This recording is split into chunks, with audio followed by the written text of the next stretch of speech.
Hey Strategy Simplified, Naman here, COO of Management Consulted, and I am so excited to bring today's conversation to you. I recently sat down with Daniel Liu, Managing Director for Career Education at the McCombs School of Business at the University of Texas at Austin. Daniel is a former Deloitte consultant who leverages his past life to help his MBAs break into consulting, tech, financial services, and other post-MBA career paths. In this conversation, we discuss career strategy more broadly, how and when you know if an MBA is right for you, and our best case and consulting interview tips. Don't forget to stick around at the end of the episode for a special after office hour segment, where we'll answer a question on how to break into consulting from a semi-target undergrad program. Let's dive in. Well, welcome to today's episode of Strategy Simplified. I'm so thrilled to have Daniel Liu with us. Daniel is the Managing Director of Career Education and Coaching for full-time programs at UT McCombs. He's been a longtime partner, a friend, and he's a career expert. And I'm really excited to pick his brain today on how to break into consulting, how to think long-term about your career, especially if you are thinking about going to pursue an MBA.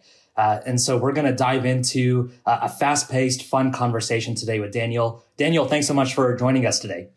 Absolutely, Naman. It's a huge pleasure to be here. Thanks for the invitation to join the Strategy Simplified podcast. Absolutely. Well, let's start here. For those listeners who may not know you, can you just share a quick overview of your background? Sure. From a professional standpoint, I've spent the past 7 years working in university career services, and prior to that, almost 6 years in management consulted. And so if I think back in undergrad, I majored in engineering management science, mathematics with a minor in computer science at SMU in Dallas. And then I completed a master's in engineering management. And my major was highly attractive to management consulting. And I was fortunate enough to launch my career at Deloitte, where the majority of my work was focused in the public sector, helping state government agencies with large-scale, complex business transformation. And one interesting fact for your listeners, I never got on a plane for work. So when I first started, I had the opportunity. I can't believe that.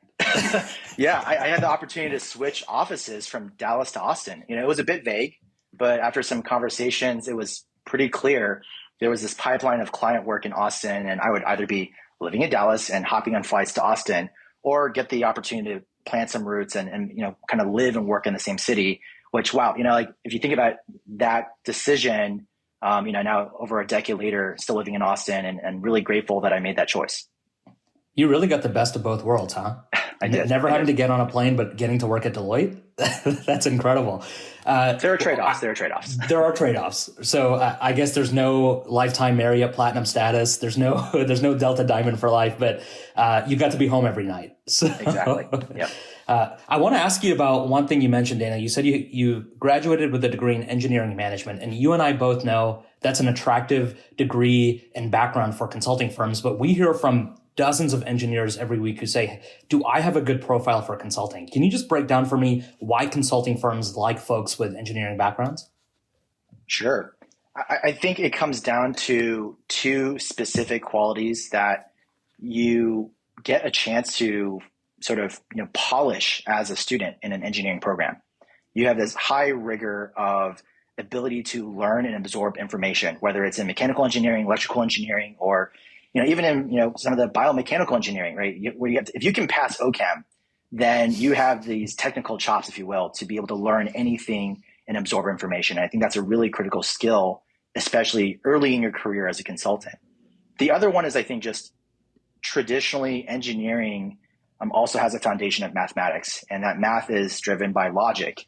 And so much of business decision making is logical, right? It's about being this voice for your client and thinking about a problem to be able to step beyond the focus or the pain point and ask the questions of, logically, how can we think about different frameworks and algorithms, if you will, to uniquely solve our client's problem. And so again, I think those are some skills that you really get to hone throughout your academic journey in an engineering program. And I think it really helps set up, if you're able to also bring the soft skill communication piece, then you're really sort of a double threat when it comes to interviewing. Absolutely. Now you're working with students, helping them to break into tech consulting and other fields. Can you talk to us about the work that you do at McCombs and how you help folks from diverse backgrounds develop these long-term career strategies? So I have a slightly unique role in business school career services. As you mentioned, my title, I'm in a managing director role overseeing career strategy across three separate coaching teams that provide support to our undergraduate BBAs, our specialty master graduate students, and our full-time MBA students. And my charge is really thinking about how is career education and higher education being accelerated and transformed, especially through this pandemic. Right? Higher education is clearly not immune to the impact of what's happening in the marketplace. And, ultimately, I'm just really grateful and lucky to have this opportunity to lead our team of directors and amazing career coaches to really do two things. One is to foster agility and analytical capabilities that then enable us to prepare our students to strategically meet this constantly changing landscape that we call the future of work. So you and I have different vantage points on higher ed.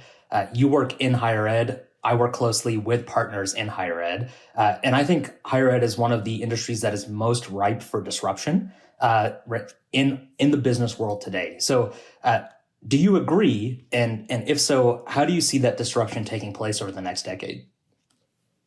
Yeah, I think every industry has been disrupted. And I would agree that there's a lot of disruption here. There's a lot of different angles we could take this conversation. I would offer this. The opportunity is there, which means there's one of two things that can happen, right? Either an institution is been preparing for it, right? And so they're facing the acceleration of disruption in a very, coming from a way of strength, right? Or you're a university that is caught in the midst of figuring out what's going on and you're trying to scramble to bring resources to bear to be able to resolve and solve these. Or you're in a place where you're saying, these are disruptions and we choose not to, right? Focus on those areas and maybe we focus on other areas. And so again, I think it just really depends. But I do think that as students continue to navigate both the undergraduate and also the graduate higher education market, it's going to continue to look different. Absolutely. So it's an exciting time to be a leader in higher ed like you are. It's also an exciting time to go back to school and pursue an MBA or other advanced degree. You have these conversations all the time, and we get asked these questions hundreds of times a month. How do I know if an MBA is right for me? If I want to break into consulting, do I need an MBA?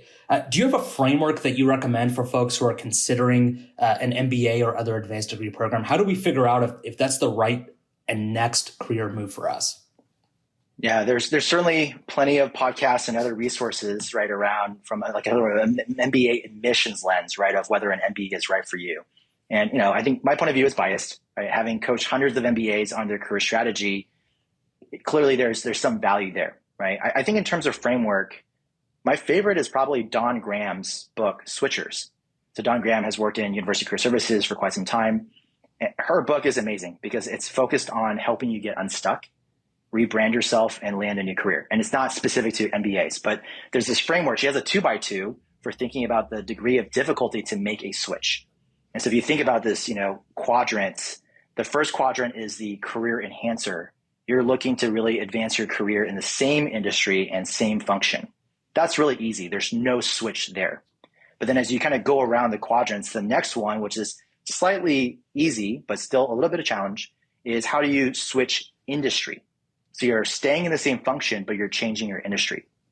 Next is it's a lot harder to change actually your function and stay in the same industry, right? So let's say you're working in retail and marketing, to move over to finance is going to be more challenging, right? But if you're going from one marketing and retail to marketing and tech, there's a lot of easy transferable functional skills you can bring with you.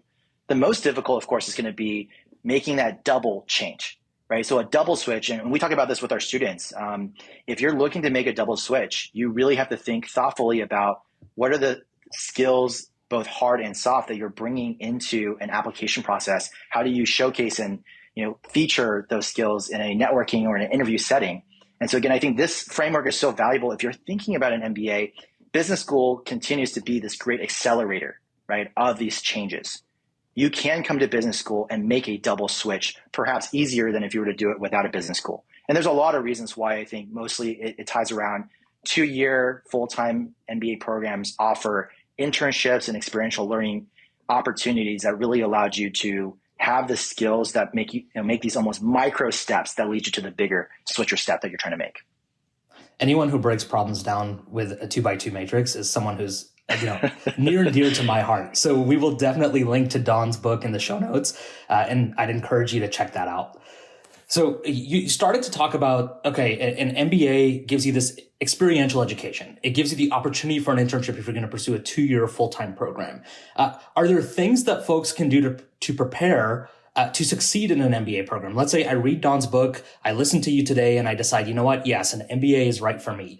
What can I do today? It's early May and I'm starting school, right? Anywhere from 3 to 15 months from now. What can I do to make sure that my time in the MBA program will be most effective?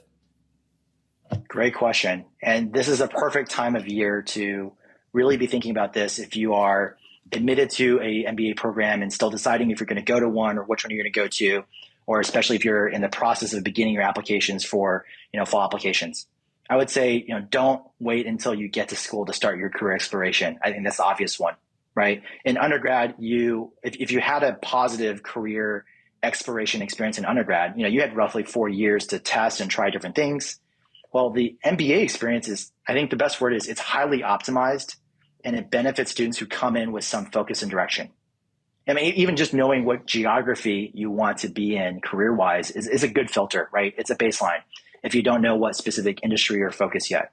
And so again, going back to switchers, right? Are you making a 1 or 2 stepping stone move? And I think at Texas McCombs, we recognize that you're going to get so much information that you have to absorb in your first few weeks. And we have this very rigorous fall semester. And so we actually, with the students that have just been recently admitted and have accepted our program, we're already beginning that career preparedness journey with them. And we start that pre-program in the summer. Again, there's a lot of summer activity, especially in consulting. And so we prepare our students for that. And again, as they get into everything, it never slows down, right? So again, I think the best thing you can do right now is don't wait. Start something, whether it's an informational interview conversation to better understand an industry you know nothing about, or it's simply connecting with someone so that you have them as a relationship, right, as a resource for you when you get to that point where you start having questions. That's really good. And you have a unique perspective on this because you led the GSAP initiative at Deloitte's Austin office when you were there. Can you talk to us about what that is and how that experience informed your own decision to, I won't give it away, either pursue or not pursue an MBA? Yeah, that's a great question.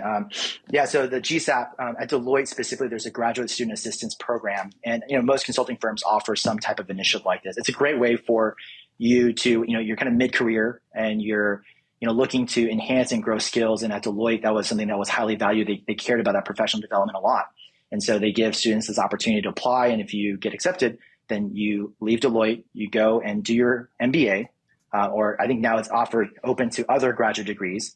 And then you come back and, you come back in a new level. There's growth. There's, again, I think a lot of value in getting that MBA covered, sponsored.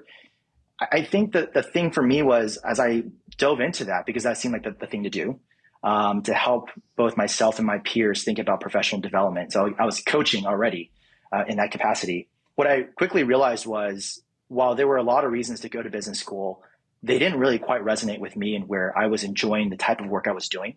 I was getting to do a good balance between technical and functional work. Even though I was a technology consultant at Deloitte, I was actually working a lot in strategy and human capital. And so when it came down to it, I realized, wow, I really want to help my peers be successful in all the different steps it takes to prepare for business school. And so I really enjoyed and kind of cherished more of like sort of a student org leader role in helping, my peers be successful. And then in hindsight, I think about sort of the opportunities that I was able to have in the midst of making the choice not to leave. And I think a critical one is something that couldn't have really been planned for, but I had the opportunity to work on some initiatives around, Obamacare, right, when that was being implemented. And again, if I had chosen the business school route, I would have been leaving and wouldn't have had some of those opportunities, one of which led me to get a chance to work very closely with the CEO of Deloitte. For the record, I think you made the right decision. And so you just mentioned you had broad industry and functional exposure at Deloitte, and you were there for 6 years. How does your experience at Deloitte inform the work you're doing now with your students and just as a career strategist more broadly? Yeah, I wholeheartedly believe the reason I'm in my current role is because of the unique experiences that I had from Deloitte. For example, right, Deloitte created this great environment for coaching and mentoring others, which then directly translates and relates to the work that I did as a career coach. And, as I kind of mentioned, when I was a technology consultant, I worked on client engagements where I really had to wear different hats that range from strategy to technology to human capital. And every day in my role as a leader, as a business leader in higher education, I draw from that variety of skills and experiences that I gained over those years. I mentioned this, opportunity to work close with the COO. That was my first time working on a virtual team. That was back in 2012, 13, I think. And again, before it was cool, huh? Yeah, before it was cool. And I got to, the pain points of that and the ways that you work synchronously and asynchronously. I was able to bring that, as we thought about reimagining the workplace and what does hybrid and flex work look like. And again, most of my work at Deloitte was with state government agencies, which, again, higher education, public universities, a lot of the type of problem solving looks very different as an industry. And so in many ways, I feel like because I had the exposure and I had the experience of building relationships with people in this industry, in some ways, you could almost argue that I made a single switch, although it was more than a single switch, but I kind of kept the industry sort of the same. So hopefully that kind of answers a little bit of that. I think, there's also a piece around core skills, right, that have really benefited me. And so I'll kind of touch on that a little bit. I think the core skills that hopefully you hear about both on this podcast and elsewhere is that there's always some amount of technical expertise, but there's this key set of softer skills around communication, storytelling, and relationship building that any business professional can benefit from, right? So even if you don't want to stay in consulting long term, that if you gain these skills, you're going to be set up for success no matter where you go. I wholeheartedly agree. Being a consultant is all about having the ability to influence without any formal authority. And it's not often the best solution that wins out, it's the best story. And I think we see that outside of consulting as well. We'll be right back after a short break. Getting into a top MBA program like MCombs is not for the faint of heart. The competition for a seat at one of these programs is fierce. So if you're planning to apply, work with the expert team at Management Consultant to put your best foot forward. We'll help you prepare your resume, your personal statement, and other essays for applications. A link to learn more is in this episode's show notes. Now, let's get back to the conversation with Daniel. Let's transition a little bit and get to what I know a lot of our listeners really care about. So you were at Deloitte for many, many years. You are now managing director of career education at a top US business school. So you have great perspective on this. You work with hundreds of students each year who land consulting offers. Right, everyone wants to know, how do I navigate consulting recruiting? How do I ace the case interview? Do you have some case or consulting prep advice that you share with your students that you'd be willing to share with our listeners? Absolutely. I'll go kind of big picture and then more tactical, right? So I think from a big picture standpoint, always be curious is probably the biggest piece of advice I can give, right? If you're not constantly curious, consulting, you can still make a great career in consulting, but you might be a little drained, right? Because there's this need and drive to constantly be thinking about not just your clients' problems, but the problems of anything. And so again, one thing I say is, as you go through, whether it's if you're already in business school and you're taking different classes that are exposing you to functions and roles that you've never thought of before, or industries that you never thought of before, are you really curious about the problems they have? I think a great question right now to ask is, we think a lot about the problems that COVID-19 has surfaced. Supply chain is a great one. Are you curious about why supply chain is broken? And so I think that always being curious piece really helps you think about and just grow, right? So a constant growth mindset about thinking about things really is going to enable you to be successful. I would say more tactically, when I think back to the cases I've given, the two most resounding pieces of advice, one is around, do you know what problem or question you're trying to solve for, right? What is the prompt? And make sure you write it down, right? So if you're using the landscape mode of writing, kind of drawing two lines, right? One on the left side to create a column, and the top. Oftentimes, I just still find myself reminding students who are early in their career preparation, case preparation, you make sure you know what prompt you're solving for, and make sure you have the whole prompt, right? Because if you don't have that, then it doesn't really matter, right? And that actually is not just about the case interview. That's actually for any kind of business problem that you solve for in real life. And so I love that as a proxy for the real experience. is if you don't actually know the motivation of your client, for example, that perhaps even the problem that's unstated. I think it's a skill set that gets demonstrated very quickly in the interview process. The second one I would say is assumptions. Right? I think the ability to make assumptions is really critical in a case interview process. And the advice I kind of tactically give is make sure you write your assumptions down, because the benefit is, I actually have had a student who, followed this advice and they went down a rabbit hole in an interview. The interview was designed to be quite ambiguous and test a little bit of that. Are you comfortable dealing with this ambiguity? And what they were able to come to was a conclusion that they quickly realized, wow, this is not the right answer. And because they wrote those assumptions down, they could quickly flip back some pages, find the assumption and say, well, I know I made this assumption earlier. Based on the findings now, I'm going to adjust my assumption. If you give me a quick moment, I'm going to readjust my numbers. And their ability to do that actually, I think, is what helped them secure the offer, because they were able to, have, again, this logical, right, very clear thought process. It helped them also stay grounded. So when they realized, oh, wow, this is not the right answer, right, gut check was wrong, they were able to quickly go back and figure out exactly kind of the paper trail of what was going on. So both of those are fantastic tips. I love that because they're not the generic case tips that you would maybe expect to hear that everyone shares. And especially the first one around understanding the problem that you're solving, I think is critical, because oftentimes we have candidates, we have students we work with that think they're bad problem solvers or they're bad at math, right? And I'm like, no, you're just bad at listening. Right? You can't be a great problem solver if you don't know the problem you're solving for. You can't be great at math if you don't know the problem you're solving. And so I think that is an absolutely critical piece of advice, and one that I feel like we don't hear enough. So thanks for sharing. Absolutely. Daniel, I know you're a humble guy, but I'm going to ask you to take the hat of humility off for a second. So you've been talking about how you prepare your students to land these consulting offers and just transition their careers into their dream career. That's the reason they came to business school. So our listeners, why should they want to attend McCombs versus other top business schools they might be considering? Yeah, well, again, it's easy to brag on the team. So I will happily brag on the team because it's an expansive team. I think there's a few key primary value adds for McCombs, and I would frame them in terms of the program experience, which slightly ties to the second one, which is the size of our program. And then lastly, our location, right? So actually start with location, right? It's Austin, Texas is an incredible place, right? It's a vibrant, fast growing city. That's pretty much number one on every, city, best city, whatever chart these days, right? And of course, the latest is Elon Musk recently just opened the Tesla Gigafactory.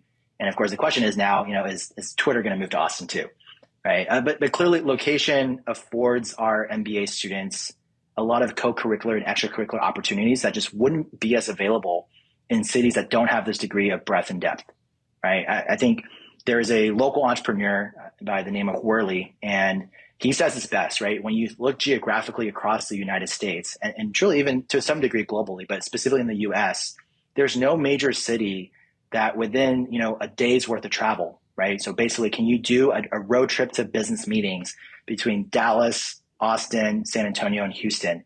We have this incredible sort of trifecta that allows for us to have this incredible spread across every industry. And so whether it's healthcare, whether it's government, cybersecurity, military, you can find that business culture within an arm's reach. And again, I think that's going to continue to showcase itself. It's already kind of proven through the pandemic to be a resilient marketplace for jobs. And I think that's going to continue to be. So again, location is huge, right? It's a fun place to live. So again, I think a lot of students, come here, maybe not even thinking they want to live long-term in Austin. And we find them, really planting and digging roots in. The program size is one I'll touch on as well. If you think about the size of our program from a top 20 standpoint, we have this really kind of perfect balance. You've got enough students where, if you went to a large undergrad university, you kind of got lost in the mix. You're going to find an experience where you get to know every single one of your classmates by graduation. And I think that's something that's really valuable when you think about networking. Some of the larger programs, you might know your cohort or your section really well. But again, here you get to really know the entire class, and then you have cohorts, and we have these study teams where you get to kind of build deeper and richer connections throughout your program experience. Speaking about the program experience, I think there's, again, there's a student affairs, student life side that I think is really vibrant here. And co-curricular activities, micro consulting projects, other ways, again, for you to kind of work. And we kind of talk about this test kitchen, right? This ability for you to, explore and try things. And I think that not much of that is necessarily actually career specific, right? It's about your whole self and, again, who you want to become in this, again, if we want to use the metaphor of this business accelerator. And then, of course, lastly, and perhaps most importantly, right, for our listeners, is the career piece, right? I truly believe we have one of the top career services teams, right? One of the top career management teams in the world. We were featured in Poets and Quants a few years back. And again, I think the reasons why is we have some of the highest touch points with our students across all of our top program peers. And we have an incredibly robust and rich employer ecosystem.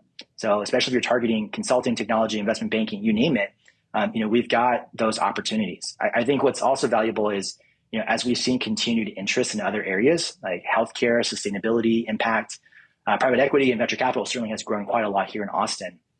I think we have a program that has a size and a team that has the agility to learn and prepare our students for whatever that might be. And so just to give a very tactical example, I remember a few years ago when Amazon really kind of became one of the top employers for MBA students. A lot of very confusing job titles, from product management to program management to technical program management to a non-technical technical program manager role.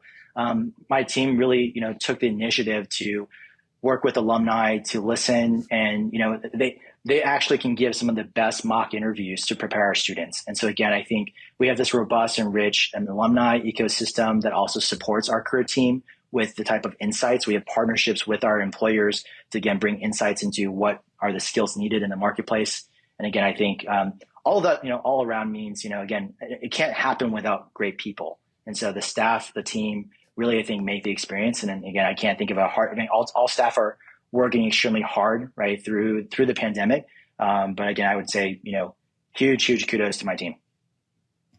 Daniel, I can vouch for your team as well. Having worked with you and your team for, I think it's been 4 years now. I can vouch for the quality of the team and the care that they have, the genuine care that they have for your students. It's unparalleled. And I say that, from working with over 70 different institutions around the world, you definitely have a world-class team. So kudos to you for building that team and honing them into that lean, mean fighting machine that they are. I do want to ask you about this as well. And I know we've talked about this privately, and I wanted to bring it into our public conversation as well. But you practice what you preach. You just talked about an MBA program in Macomb specifically being like a test kitchen, right? And students having the ability to experiment and explore and learn different things and pay attention to their whole selves, right? And you are one of the best examples I've known personally of a lifelong learner. Specifically, you are a big proponent of community learning. Can you talk to me about what that is and why you're such an advocate for that? Sure, happy to. I think we can all agree that community is a buzzword right now.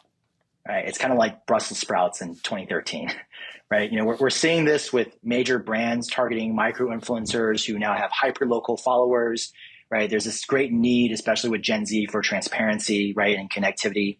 And again, in all the noise, people are fatigued, right? And community offers you a sense of curation and trust, right? And so I think this impacts how we learn, and we're really starting to see this. Again, I could list off quite a number of different organizations, resources, but truly at the end of the day, it's people who are directly closest to you who may not, actually share your experiences, right? Your parents are not necessarily always a good proxy for the journey that you're on in your career, for example. But when you can find people who share similar commonalities and are on that same journey, then you get accountability, you get support.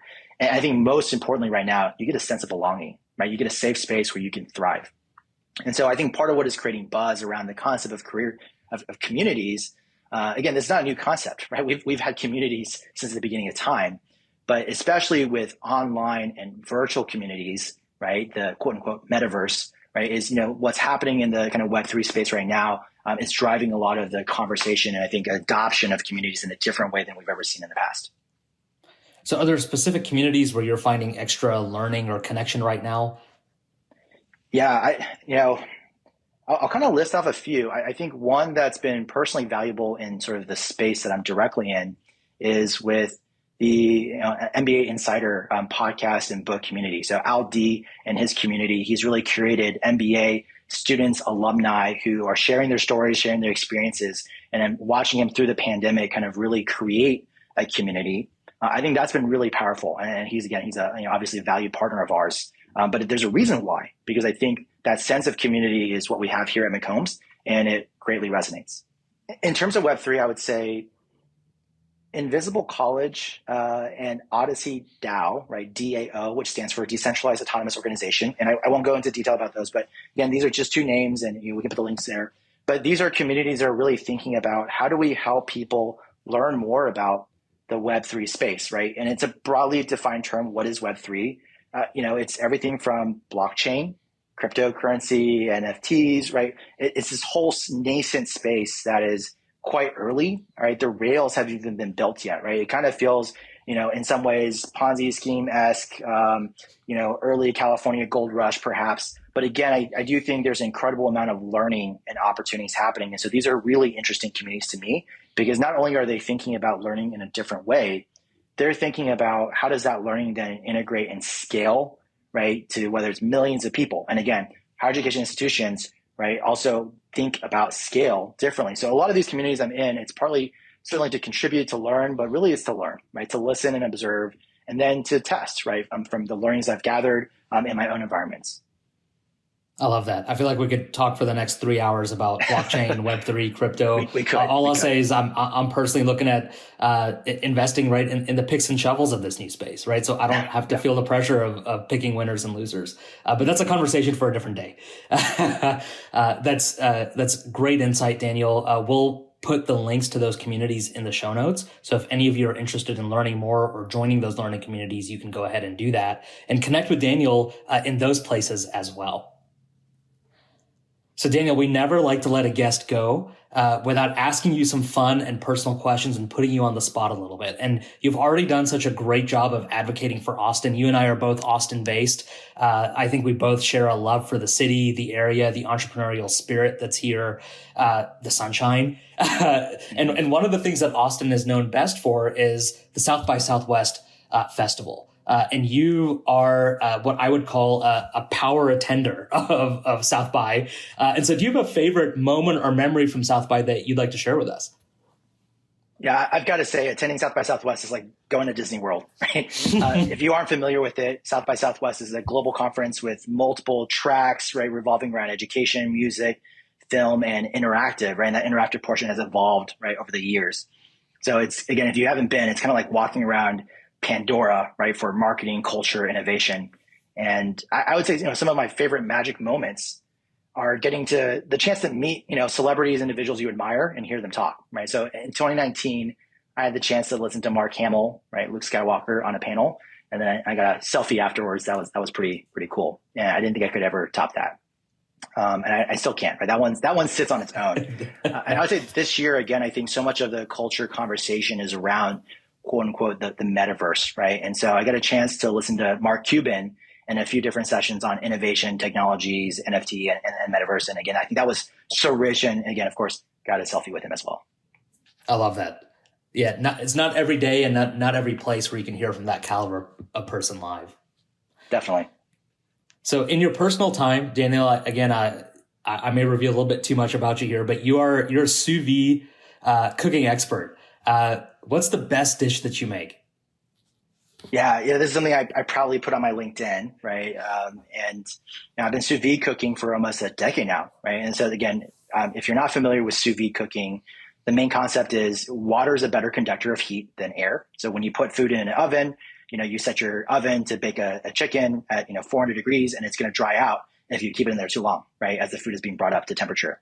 And when you cook in a sealed bag submerged in water, you can trust that the food's not going to overcook, and you get this incredible precision, right, in your cooking. And so, cooking a steak, right, better than most restaurants is never going to get old, right? We've been doing it for a decade now.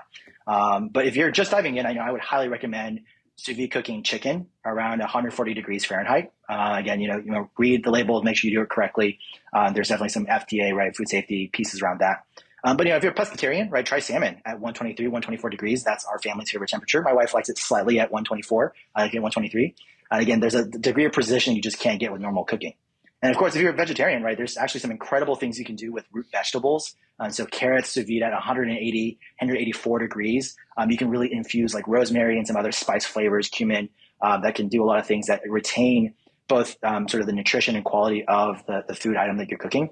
Again, I could go on for days. Don't really have a favorite dish, but again, I think anytime someone asks me about sous vide cooking, those are some of my go-tos. All right, Daniel, I'm coming over to your house for dinner. Let's do it. And then we've talked a lot today about the communities that you're a part of, where you're finding connection and learning right now. Is there a favorite book you're reading or show you're watching? It doesn't have to be professional or serious, but you just have a favorite that you'd recommend to our audience. Yeah, there's so many. I think I'll give you one of each, if that's okay. Do we have time for that? Yeah. So book-wise, I would say there's a book I read almost a year ago. It came out about a year and change. It's called Unleashed, The Unapologetic Leader's Guide to Empowering Everyone Around You by Frances Fry and Ann Morris. And gosh, this book really just focuses on sort of a key concept, right? Which is the less that a leader focuses on themselves, the better that they actually do, right? And their teams do. And so this book is based on research that Frances and her team really spent. And one of their clients was Uber, right? And thinking through the toxicity that Uber was going through, can you fix that? And so they were brought in as consultants. And so you have this book that's rich with experiences. And of course, as a consultant, it's filled with frameworks that help individuals quickly make improvements as a leader. And so, if you are a leader currently, if you're struggling to be, if you got recently promoted to be a leader, I think this is an incredible book for you because it hits on a framework around trust that I think is really incredible. So there's a trust triangle. You can certainly go, Google or check the YouTube videos that, are out there, the TED Talks that are out there. But I do recommend the book because I do think it'll be a book that sits on your shelf and you come back to time and time again. In terms of podcasts, again, kind of going back to these ideas of communities and what was my starting point in sort of scratching this itch around the future. There's a podcast called The Means of Creation. It's a show by Lee Jin and Nathan Bashez. And they kind of started off talking about the passion economy, right? And the future of work. And so again, we kind of went from the gig economy, right? What Uber created. Again, I would kind of call these Web 2 economies. And slowly we started to see this shift from gig economy to passion economy. And then now as we think about Web 3, really think about ownership and the ownership economy.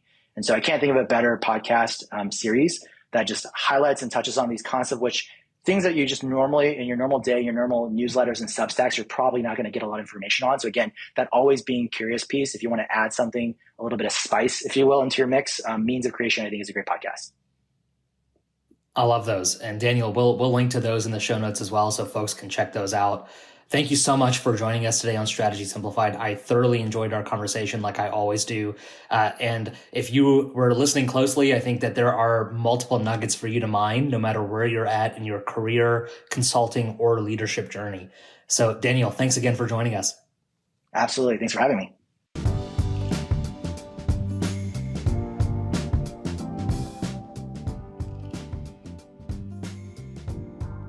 Hey everyone, welcome to After Office Hours. We're very excited for another edition. And today we're answering a question from Jake from TikTok. So Jake, we appreciate you following us on TikTok.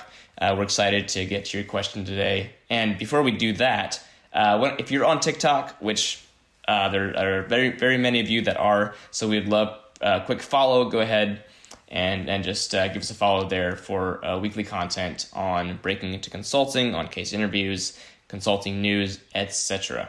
So today we have Stephanie. Stephanie, thank you for coming on, being willing to answer some questions here. How are you doing? I'm great, Japhet. Thanks for having me. Absolutely. Okay, let's get right into it. So Jake's question, Jake from TikTok, is what is a sample path to get into consulting out of undergrad from a semi-target school? Stephanie, there you go. Jake, thanks so much for the question. I mean, a sample path to getting into consulting from a semi-target school. I have to chuckle there a little bit. Semi-target school. What does that mean, Jake? But I get it. You're not at one of the kind of maybe premier institutions. Maybe through your career services team, you don't have an established pathway. Maybe there's not firms coming onto campus to actively recruit you. So instead, how are you going to find this opportunity? I mean, the first thing I want to say is I want to try and promote a little bit of a perspective shift here, and a little bit of stepping back and looking at the broader pathway. Reality is that there are fewer spots in the consulting industry coming out of undergrad as compared to coming out of an advanced degree role. So even if you're unsuccessful at getting into consulting out of undergrad, that does not mean that you can't get into consulting over the next 3 to 5 year time frame, post undergrad degree. And if you think about how am I gonna work through my 20s, if I still really want to get to that, I'll ultimately get into consulting. You can think about just what's the best stepping stone I can take getting out of my business or out of my undergrad degree, whether that's a business degree or not. And then how can I think about leveraging that first 1 or 2 work experiences after undergrad and then trying to get into the best advanced degree program as possible, a top tier MBA program, for example, and then use that as my launch pad and stepping stone to get into the consulting industry. So I want you to have that longer term view. We know consulting in general is a competitive industry, and especially at the undergrad level, there are not too many slots and spots to go around. The other thing that I want to tell you is it should not be MBB or bust, right? You should be targeting and having a broader net, a broader recruitment process, looking at and thinking holistically about what are the firms that are hiring at the undergrad level in the cities, in the locations that I want to live and work? And knowing that you can think about this in terms of a stepwise approach. The lateral moves in consulting are something that are common and perhaps becoming even more prevalent. So if you're able to get into a smaller to medium-sized consulting firm now out of undergrad, and then decide to leverage that into moving into a bigger or quote unquote better firm, that's a possibility a couple years down the line. Or to use that as a launching pad to be able to move into, again, an advanced degree program like an MBA or something else. That could be another opportunity there. So at a semi-target school without that completely defined recruiting pathway, essentially what that's going to mean is you're going to have to make the most out of your opportunities based on firms that your campus has direct relationships with. That is going to every information session available to you, using that to help build relationships and actually get to know those firms. Really leaning into that on-campus recruiting process to the degree that it exists, but also doing the work on your own to be able to find and take advantage of opportunities for other firms who are recruiting undergrad candidates. So if you're not already on our listserv, then that's something that you definitely want to do as we continue to promote and put out job opportunities and undergrad recruiting deadlines, et cetera. You also want to, really get a broad understanding of the consulting landscape. So our consulting firm directory would be a place to start and look and see and understand who are the different firms that are operating in the locations in which I have a right to work, want to work, where it makes sense for me to live and work after graduation, so that you can come up with your list and your strategy of who do I want to target, and that you do the work of getting to know those firms, understanding really whether or not you want to work there, and meeting people in those firms before you actually apply. So the last piece there, Jake, is if you do have access to our management consultant platform, or if you want to get access to that in terms of your broader career path and recruiting process, you could go through the MC Starter Pack and the Networking Bootcamp to be able to learn more about these specific tactical steps to take about, analyzing the consulting industry, figuring out where you fit, where you want to go, and then what it looks like to start to get to know people before you apply. There's a lot of independent pieces in there. We've got other podcasts and articles and such which speak specifically to some of those different tactical steps, but that's the approach, and that's the sample game plan I want you to have as you move forward. Good luck to you, Jake, and thanks again for the question. Amazing. That's gold, Stephanie and Jake, and anybody else who's listening. I hope you were taking notes. So a lot of good stuff in there, and a lot of goodies that Stephanie mentioned, which we'll link to those in the show notes. We have resources that span the gamut of kind of the consulting recruiting landscape. And so we've got a lot of good stuff on our website, a lot of free stuff, and then also paid resources. And Jake, or anyone, no matter your background, our Black Belt program, which is our premium case prep consulting prep program, may be useful for you, regardless of background, of timeline, whatever your situation is. We're not scared of it. We have a team of MBB coaches that will help you create a structured prep plan and then help you execute on that to get ready, to get confident, to get competent on the case interview process. And so we'd love to have you join us. And so the link to all that will be in the show notes. But Stephanie, thank you again for answering. And folks, please, we love hearing your questions, answering your questions. So if you've got any, send them in to podcast@managementconsultant.com. You can write them in, or you can send a voice recording. So just pull up your phone, record a quick voice message, and send that in, and we'd be happy to answer it. And so thanks again for listening to and tuning into this episode of After Office Hours. We're excited to catch you again next week. Thanks for listening to today's episode of Strategy Simplified. As always, if you liked what you heard, leave us a rating and review on Apple Podcasts and a rating on Spotify. Thanks so much for listening. We'll see you next time.